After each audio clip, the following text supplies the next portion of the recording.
nin lagu magacaabo Leopold II oo dhalasho ahaan ka soo jeeda Belgium ayaa ka dhex hadlay dalka Jarmalka shir ka dhacay 1885 waxaanu ninkani sheegay dalka Congo inay tahay meel uu isagu si khaas ah u leeyahay. Dalka Congo waa dal aad ugu qani ah macdanaha kala duwan oo kuna yaala bartamaha qaaradda Afrika.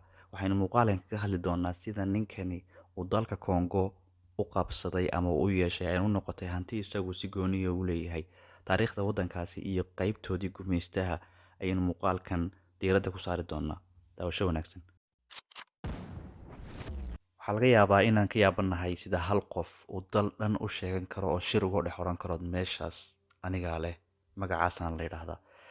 Ninkan Leopold II oo ahaa nin Belgiumi muu ahayn horta nin shacaba ee wuxuu ahaa boqorkii markaasi ka talinayay dalka Belgiumka oo dal ahaan Belgiumku markaa dal yar oo aan khayraad lahayn oon qani ahayn buu ahaa. Marka boqorkan dhibaato waxaa ku hayay meeshan uu ka taliya ama xukumaa meel hanti badan taallo may ahayn ugu niyad jabsanaa boqorkani.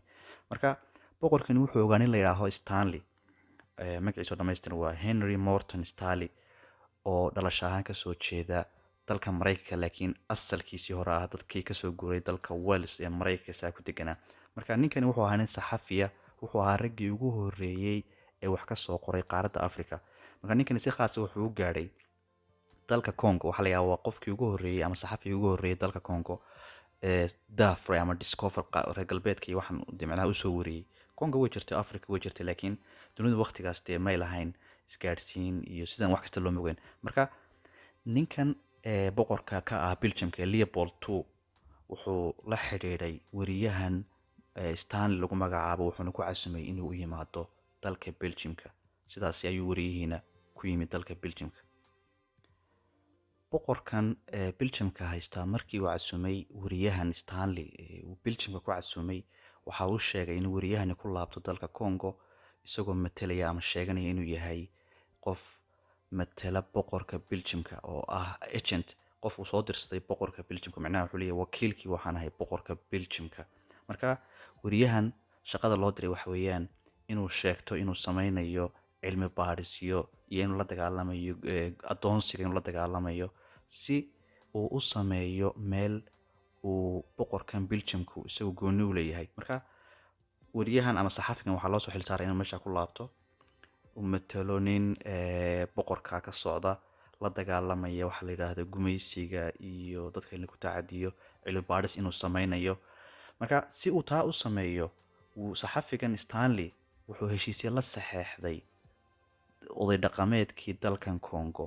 Marka heshiisyadani waxa ay qorayeen ama ay daarnaayeen in dalkan iyo shaqaalihiisa la hoosgeeyo boqorka Belgiumka ee Leopold II.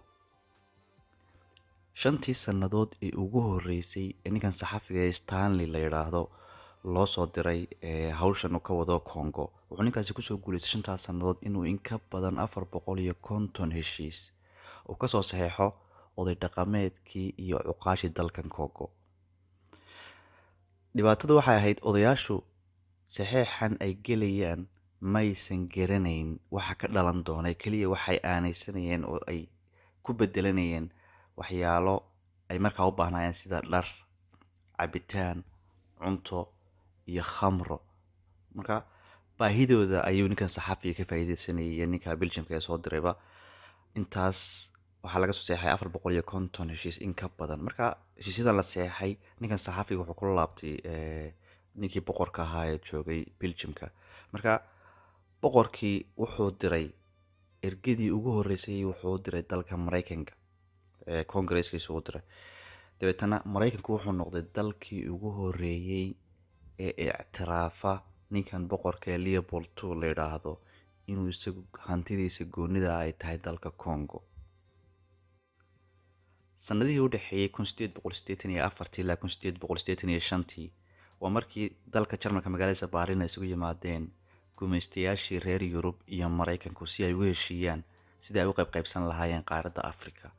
Marka gumeystayaashii reer Yurub iyo Mareykanku waxay isla ogolaadeen ninkan la yiraahdo Leopold Belgiumka marka boqorka ahi waxaa loo ogolaaday inuu isagu hanti ahaan u yeesho webigii Congo ee la oran jiray Congo River Basin marka webigani wuxuu 80 jibbaar ka weyn yahay dhulka Belgiumka ee boqorkani ka taliyo.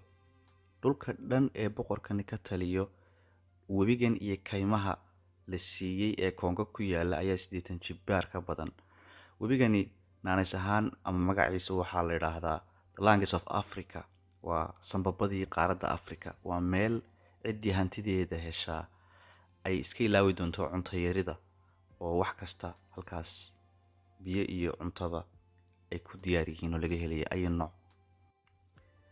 arrinta cajiibka ah ee ku jirta gumaysiga la gumaystay Congo waxaa ka mid ah ninkan boqorka ee lagu magacaabo Leopold II ee Belgiumka hoos haystay. wuxuu sheegay markii dalka loo ogolaaday inuu isagu leeyahay dalkan, wuxuu ku sheegay inuu yahay mid xora oo laga ganacsan karo, oo dadka reer Yurubiyaanka iyo Maraykanku ay iman karaan oo ka shaqaysan karaan. laakiin shuruud buu ku xidhay dadka Maraykanka imanaya iyo Yurubiyaanka markay yimaadaan dalkaasi keliya inay la shaqaysan karaan oo ganacsiga la geli karaan dadka ka soo jeeda ama agentiska, dadka uu isagu soo wakiishay Belgiumka laga soo wakiishay, ama shirkadaha laga soo diray dalka Belgiumka ee jooga gudaha Congo ee dadka Yurubiyaanka iyo Maraykanka la macaamilayaan. sidoo kale dadka u dhashay dalka Congo marka ay iyaguna ganacsi iyo heshiisyo ganacsi sameynayaan ama ay ganacsanayaan, waxay u hoostegayaan oo kala heshiinayaan agentiskii u qaabilsanaa boqorkaas dalka Congo iyo shirkadihii laga lahaa dalka Belgiumka. marka dadka Congoliiska ah shaqooyinka iyo ganacsiyada ay sameeyaan waxay u hoos fadhiisanayaan Belgiumka iyo boqorkaasi ciduu amro. wixii faa'iido ka soo baxa ganacsiga ninka Congoliiska ama dadka Congoliiska ay leeyihiinna waa la kala barayaa. 50% waxaa qaadanaya qofkan dhaladka ah ee Congo u dhashay, 50% kalena waxaa qaadanaya boqorkaas iyo shirkadihii isagu soo dirsaday. dadka dhaladka waxyaalaha loo diri jiray waxaa ka mid ahaa kaymaha loo diri jiray inay soo ugaadhsadaan maroodiga iyo foolmaroodiga iyo waxyaalo dheecaano laga miiro khudaarta kasoo baxda kaymahaasi webiga hareerihiisa ku yaala. marka waqtiyo fara badan baa la gelin jireen dadkan u dhashay dalka Congo loo diri jiray inay kaymaha kasoo ururiyaan foolmaroodiga iyo waxyaalaha loo diray.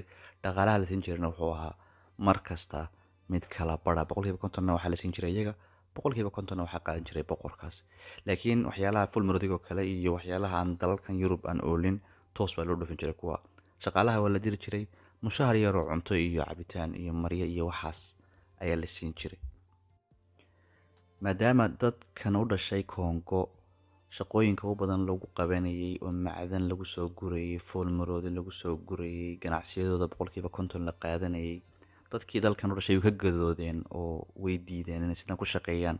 waxay dhahdeen in manfac oo dhan uu xaggaa iska aado, Yurub iska aado, Belgiumka iyo ninka odayga iska qaataan, annaguna hawsha aanu qabanno misena aanu faa'iido inta yar qaadano. wax soconaya ma ay dhahdeen, way diideen. markii arrintaasi ay timi dadka Congo ay diideen inay sidan ku shaqeeyaan, ninkii Leopold II la odhanayay ee dalkan sheegtay inuu isagu leeyahay xukumanaba, wuxuu sameeyey sanadka markay ahayd 1890 wuxuu keenay qorshe ah inuu cuqaasha dalka Congo uu lacag siiyo si ay u keenaan dad isaga si free ugu shaqeeya oo xukuumaddiisan Congo Free State u shaqeeya. marka cuqaashii baa lacag la siiyey, cuqaashiina waxay keeneen dad u shaqeeya boqorku dalkan uu xukumo ee Congo Free State ula baxay. dadkaasina waxaa loo isticmaalayay sidii addoomaha, shaqada lagu qabanayay, mushahar lama siinayn, shaqaale sida askarta oo kale oo amar la siiyo ayay u ahaayeen xukuumaddan boqorku ka dhex samaystay dalka Congo. waqtigan shaqaalihii Congo u dhashay ay ku gadoodeen boqorka iyo xukuumaddiisa, ay dhahdeen qaabkan lacag yaraanta ku shaqayn mayno, boqorkuna uu keenay nidaamkan cuqaasha in lacag la siiyo oo la keeno shaqaale. cuqaashu waxay la xidhiidhayeen niman carab ahaa oo asalkoose taariikhda la qoro la yidhaahdo muslimiin bay ahaayeen. marka nimanka carabta ah ayaa keenayay shaqaalaha oo ka iibinayay si addoon ahaan uga iibinayay, ku wareejinayay cuqaashuna waxay siinayeen waxa la yidhaahdo shaqaalihii ama shirkadihii Leopold II ninkan Belgium kasoo jeeda saasay ugu wareejinayeen. marka isla sanadkii 1890 askartii u qornayd xukuumadda Leopold ee Afrikaanka dhaladka ahaa ayaa waxay sameeyeen, waxay weerar ku qaadeen oo dalka ka saareen nimankii carabta ahaa ee dalkan ku sugnaa ee shaqaalaha Congoliiska sida addoonta u iibin jiray. marka markii dalka laga saaray nimankii carabta ahaa ee dadka iibinayay addoon ahaanta uga iibinayay yurubiyaanka iyo cuqaasha u dhex marinayay, boqorkan Leopold wuxuu ku magacaabay maadaama askartan Afrikaanka isaga ay u shaqaynaysay oo ay saareen dadka carabta ah, wuu hambaliyey ficilkoodii wuxuuna ku sheegay arrin bini-aadamnimo oo ah mid lagu farxo. laakiin isaga muhiimadda uu lahaa may ahayn in Congo ay xor noqoto oo ay gumaysi isa kiciso ama cid addoonnimo u iibsanaysa isa kicisee. isaga muhiimadiisu waxay ahayd in Kongada sare oo dhanka webiga ah oo isaga ka maqnayd ay gacantiisa soo gasho, sidoo kalena inuu helo shaqaale fara badan oo cid isaga iyo shaqaalihii u dhaxaysa aan la helin, maadaama dadka carabta ee deegaanka joogay ay ahaayeen dadkii xadaarada meeshan lahaa ee wax kala iibin karayay ee ganacsiyada xukumi karayay. marka in carabtan laga saaro Congo, boqorku uu soo dhaweeyey. gudaha dalkan Congo, ninkan Leopold iyo shaqaalihiisa iyo shirkadihiisa waxay kasoo rari jireen macdan aada u tiro badan iyo caaga qeydhiin, waxyaala dalkaasi Belgiumka iyo qaaradda Yurub aan laga helayn ama aada suquuq ugu ahaayo dalka Congo loo doonayo laga soo rarayay. marka dekedaha Belgiumka la geeyo maraakiibtaas laga soo raray dalka Congo ee halkaasi lagu rogo, marka maraakiibtu kusoo noqonayaan Congo waxay usoo qaadi jireen laba wax. waxay usoo qaadi jireen rasaas iyo qoryo. labadaa wax waxaan ahayn oo maraakiibtii kasoo laabanayay Belgiumka ee Congo kusoo laabanayay ay soo qaadi jireen ma jirto. markan ay Congo kasoo baxayaanna macdan bay sii wadaan, markay Congo kusoo laabanayaanna qoryo iyo rasaas ayuunbay soo celin jireen. in la ogaado in maraakiibta kusoo noqonaya dalka Congo ay qoryo iyo rasaas keenaan iyagana macdanun laga sii qaado, waxaa soo sheegay nin dhalashadiisu ay ahayd British oo la odhan jiray Dan Morel oo shirkadiisa u dirtay inuu dekedaha Belgiumka ka shaqeeyo. marka ninkan oo dekedaha Belgiumka ka shaqeynayay ayaa soo ogaaday maraakiibtani markay yimaadaan waxay sidaan iyo marka ay noqonayaan waxa ay sii qaadaan. marka ninkani 1901 ayuu shaqadiisii ka fadhiistay, wuxuuna bilaabay markaa campaign ama barnaamij uu kaga hor imanayo ninka Belgiumka boqorka ee Leopold. uu leeyahay ninkani wuxuu xadgudub u geysanayaa dadka reer Congo oo macdantooda iyo xoolahooda inuu qaato wuxuu ugu bedelayaa inuu qoryo iyo rasaas uu geeyo halkaa colaado aan weligood dhammaan uu ka dhaliyo. marka dowladdii Ingiriiska oo ninkan uu kasoo jeeday ayaa u dirtay iyaguna dad qaabilsan u diray arrintaas inay Congo u aadaan oo ay soo baaraan xaaladda. waxaa lasoo ogaaday dalka Congo boqorkaasi in waxyaalahaasi ay dhab yihiin oo rasaasta iyo qoryaha keeno, macdantana uu gurto, shaqaalaha uu si bilaasha u soo qaato, uu adoonsado. shaqaalaha qaarkood markii hawlihii loo diray intii la doonayay ay ku keeni waayaan in reerahooda xaasaskooda iyo caruurtooda la qabsan jiray, madax dub loo qabsan jiray. waxaasoo dhan baa lasoo ogaaday. marka dowladdii Ingiriiska iyo wadamo kale oo reer Yuruba ayaa ka horyimi in boqorkaas Belgiumku uu haysto waxaa la yidhaahdo dalka Congo isagu ay hantidiisa sii ahaato. ninkan Britishka ah ee Morel la yidhaahdo ayaa aada arrintan meel fog u gaadhsiiyey. wuxuu soo bandhigay sawiro muujinaya tacadiga dalkaasi Congo laga geysanaya ninkan Belgiumka haysta Leopold uu ka geysanayo. sawirada uu soo bandhigay waxaa ka mid ahaa caruur lagu shaqaysanayo iyo caruur kale oo gacmaha la gooyey ayuu sawiradoodii soo bandhigay oo hor keenay wadamada Yurub iyo Mareykanka. wuxuu la kulmay ninkani madaxweynihii Mareykanka uu horgeeyey sawirada iyo tacadiyada ka dhanka ah shacabka reer Congo. waxaa markan soo batay dadkii ka hor imanayay boqorkan Belgiumka ee ogaanayay waxa uu ka wado gudaha Congo. labada gole ee Mareykanka iyo Ingiriiska waa Congaresska iyo baarlamaanka Ingiriiska ayaa iyaguna xaqiijiyey oo ogolaaday barnaamijyadan uu soo bandhigay ninkan Britishka ee Morel ee ku saabsan tacdiyada laga wado gudaha Congo. marka arrintan uu ninkan Britishka ay sameeyeen waxay noqotay arrin bini-aadamnimo oo aada uga dhan ah oo kasoo horjeeda ninkan boqorka ah Belgiumka. cadaadis ka yimi golihii baarlamaanka ee Britain iyo Congaresskii Mareykanka ayaa ku cadaadiyey ninkan boqorka ee Leopold inuu hantidan Congo iska wareejiyo kuna wareejiyo dowladda Belgiumka. marka 1908 ayay ahayd markan labadan wadani ay dalbadeen in ninkani uu hantida Congo aanu sii hayn karin maadaama tacadiyadaas oo dhan noqdeen kuwa lasoo xaqiijiyey uu ku wareejiyo dalka Belgiumka ku wareejiyo. marka ninkani si uu u wareejiyo dalka Congo oo uu dowladda Belgiumka ugu wareejiyo maadaama ay markan tahay isagoo hanti uu gooni u leeyahay dalka Belgiumka la lahayn, wuxuu dalbaday lacag aada u badan iyo faa'iido maadaama uu dal dhan ku wareejinayo dalka Belgiumka. lacagtii iyo wixii uu dalbadayna dowladda Belgiumku way siisay boqorkii, sidaasi ayayna dowladda Belgiumku ku qabsatay dalka Congo. markan dalka Congo waxaa la hoos keenay sharciyan dowladda Belgiumka. markan boqorka Belgiumka iyo dowladda Belgiumku ka heshiinayaan Congo yaa qaadanaya, ma anigaa qaadanaya mise dowladdaa qaadanaysa, dadka Congo u dhashay waxba lagama weydiin, iyagu saameynna kuma le cidda qaadanaysa, keliya waxaa ka heshiinaya boqorka iyo dowladdiisa.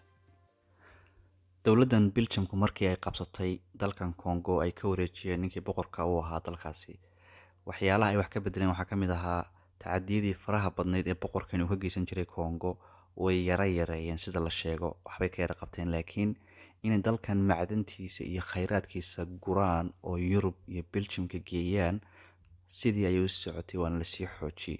arrintan in tacadiyadii xoogaa laga bedelay, la khafiifiyey, macdantiina sidii loo wado, waxba dadkii u dhashay reer Congo kamay bedelin oo may caawin ee xaaladdu sideedii ayay iska sii ahayd. dalkan Congo waxyaalaha uu qaniga ku yahay waxaa ka mid ah koobarta, diamondka, saliidda, uraniumta iyo macdano kaloo fara badan. dalkani wuxuu iska kiciyey gumaystihii reer Yurub 1960kii. 5 sano kadib oo ku beegnayd 1965kiina hogaamiyihii ciidamada oo ahaa Joseph Maputo ayaa xukunkii sidaas isagu ku fuulay oo ku qabsaday. marka waxyaalaha lagu xasuusto Joseph Maputo waxaa ka mid ah in uu aan wax badan ka bedelnaan boqorkii reer galbeedka ahaa ee ninkii Belgiumka ahaa Leopold II, iyo isagu wax farqiya oo badan inaan u dhaxayn ayay taariikhdu sheegtaa. oo maadaama boqorkaasina hantida dadka Congo uu isagu qaadanayo jeebkiisa ku gurayay, ninkan hogaamiyaha ka noqday markan Congo ay u dhashay Joseph Maputo isaguna sidoo kale dhaqaalihii iyo khayraadkii iyo cashuurihii iyo wax kastoo dowladdu lahayd shacabkii laguma celine, isaga jeebkiisa ayay toos u tageen. waxaa xukunka laga tuuray Maputo 1997. intii ninkan Belgiumka uu ka talinayay dalka Congo, waxaa la sheegaa in Congo dhaqaale ahaan, dhul ahaan, dhaqan ahaanba ay ku dhacday masiibo bini-aadamnimo. taariikhyahanadu waxay sheegaan in 8 ilaa 10 milyan oo qof ay u dhinteen colaadihii uu sababay ninkan boqorka ka ahaa Belgiumka si uu usii haysto awoodda dalkaas. dalkani wuxuu xorriyaddiisa qaatay uu gumaystihii iska kiciyey 1960kii, waxaanu la baxay magaca Republic of Congo. laakiin maanta wax la yidhaahdo Republic of Congo mid ay ma jirto, waxaa jira 2 waddan oo deris ah oo la kala yidhaahdo Democratic Republic of Congo iyo Republic of Congo, labaduna ku yaala bartamaha qaaradda Afrika. muuqaalkeennii ku saabsanaa taariikhdii gumaystaha iyo dalka Congo intaas ayaan maanta kusoo koobaynaa. waa anigoo ah Mucarafad. haddii ay tahay markii ugu horeysa channelkeena soo boqoto, waxaan kaa codsanaynaa channelkeena subscribe saarto, gambalelkana furato si aad u hesho muuqaalada xiisaha leh aan soo wadno. mahadsanid.